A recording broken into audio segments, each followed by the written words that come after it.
Hi everyone. Hey, Doug here. I wanted to do this quick loom to come in and help you understand a new study that just came out that I think has some huge implications.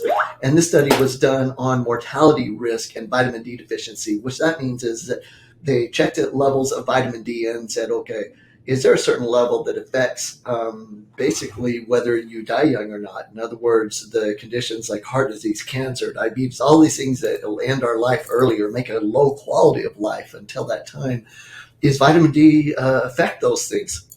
And so they did this study. It was a really good study. If you take a look at it, they looked, it was a large scale study.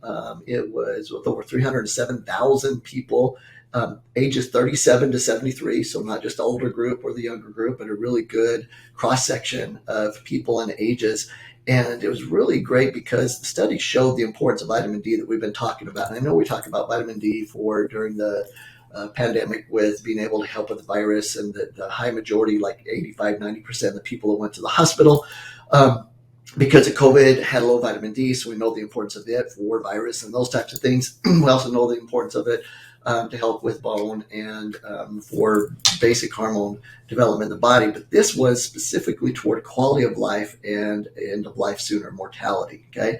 And they showed that it was really interesting that odds of all-cause mortality in this analysis were increased 25% if you had a concentration below 50 of vitamin D. So when you do the blood work, you have a number, and if it's below 50, then basically you had a 25% chance of dying earlier due to major diseases. Again, cardiovascular disease, heart disease, stroke, that type of thing, diabetes, cancer, all of those things, just because your vitamin D levels were low. So absolute importance of why vitamin D levels should be increased. And this study was really exciting because it was a strong study, again, with a large group of people, cross-section age-wise.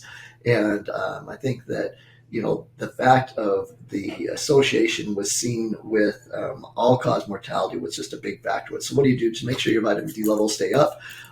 You do it by taking, again, the DAC, longevity, have some great products that help with vitamin D levels. So I recommend just staying on those and staying up to date with your vitamin D. Now, one other factor I wanted to throw in there about this study that I liked a lot was the fact that right now in the world, it's important for us to pick our priorities, right? The economy is really tanking. There's issues going on. People are worried.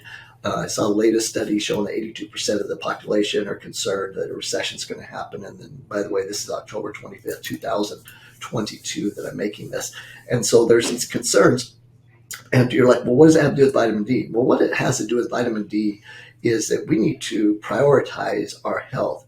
And if we take a look at certain nutrients and making sure those levels are up, then what's going to happen is going to help with our income and where our expenses go. Because again, if your vitamin D levels are simply above 50, or in other words, we're talking pennies a month to be able to help keep your vitamin D levels above 50, you're being able to reduce all-cause mortality by a fourth. And there's 25% chance that you're going to not have to put out the money for all these things that come up with heart disease, cancer, cardiovascular issues, all of those factors.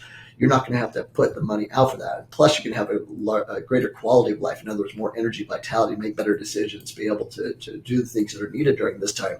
And so the priorities really should be towards eating healthier, taking your vitamins, exercising, and those things are some of the best things you can do right now to help conserve and prepare and make sure that you're ready so that you don't have big expenses come up if things hit and the economy even gets worse than it is. So again, vitamin D study, great study, but it also has some implications to everything going on and the importance of understanding priorities and where you should put those priorities. And they should be on the daily habits that you do that affect your health. Your nutrition, what you eat, number one, the exercise level, and then the nutrients from supplementation that you can ensure are above the levels that the research shows that if they're lower than that, they cause issues. They cause expenses in your life, the expenses of energy, the expenses of actually getting your wallet out and paying for things because of the disease and the things that happen. So take this study and really apply it in all the different areas of your life.